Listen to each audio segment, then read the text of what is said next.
नमस्कार मैत्रिणींनो, @आरतीज किचन 27 चॅनलवर आपल्या सगळ्यांचं स्वागत आहे.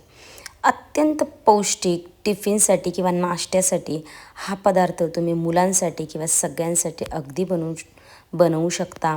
वजन कमी करायचं असेल ना तर त्यांनी तर हा नाश्ता नक्की ट्राय करा. तर त्यासाठी मी काय केलेलं, एका मिक्सरच्या भांड्यामध्ये 2 वाटे भरून हिरवे मूग घेतलेले आहेत, भिजवून त्याला मोड आलेले आहे. बरं, आता त्याच वाटीने साधारण पाऊण वाटी बेसन घेतले आणि त्याच वाटीने साधारण अर्धी वाटी भरून मी इथं दही घेतलेलं आहे. दही नसेल तरी काहीच हरकत नाही आहे, तुम्ही पाण्याचा वापर करू शकता.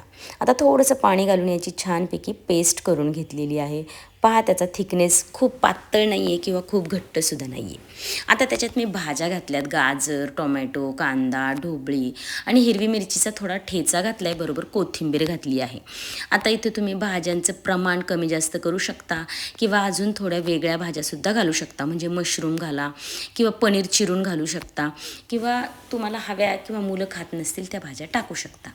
आता इथं मी 1 चमचा भरून जिरे टाकलेले आहे. तुम्ही जिरे पावडरसुद्धा टाकू शकता, काहीच हरकत नाही आहे. आता हे सगळं व्यवस्थित मिक्स करून घ्या आणि पाण्याची कन्सिस्टन्सी पहा, कारण आपल्याला याचा इथं उत्तप्पा किंवा त्याचा चिला बनवायचा आहे.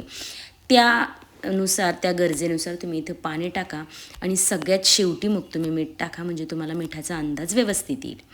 आता मी इथं छोटासा पॅन घेतलेला आहे, जास्त मोठा घेऊ नका तवा किंवा पॅन. आणि मी इथं 1 चमचा तुपात फक्त करते आहे. तुम्ही नॉनस्टिक पॅन घेतला ना तर जास्त बरं होईल त्याला, कारण हा चिला चिकटायचं जास्त प्रमाण असतं.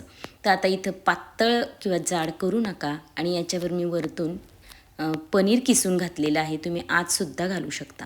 आता 5 मिनटं साधारण त्याला झाकण ठेवून मंद गॅसवर ठेवायचे. त्याच्यानंतर तुम्ही त्याला पलटी करा आणि पुन्हा 2 ते 3 मिनटं ठेवून द्या, कारण आपल्या भाज्या किंवा ते हिरवे मूग कच्चे आहेत, काहींना कच्ची टेस्ट आवडत नाही. आता इथे तेलाचं तुपाचं प्रमाण तुम्ही तुमच्या आवडीनुसार करायचे आणि दोन्ही बाजूनी मस्त खमंग खरपूस असं त्याला भाजून घ्यायचं आहे. मंद गॅसवर भाजला ना तुम्ही त्याला असं प्रेस करत, तर अजून छान कडक होऊन जाईल. रेसिपी आवडली तर लाईक, शेअर, सबस्क्राईब नक्की करा. धन्यवाद.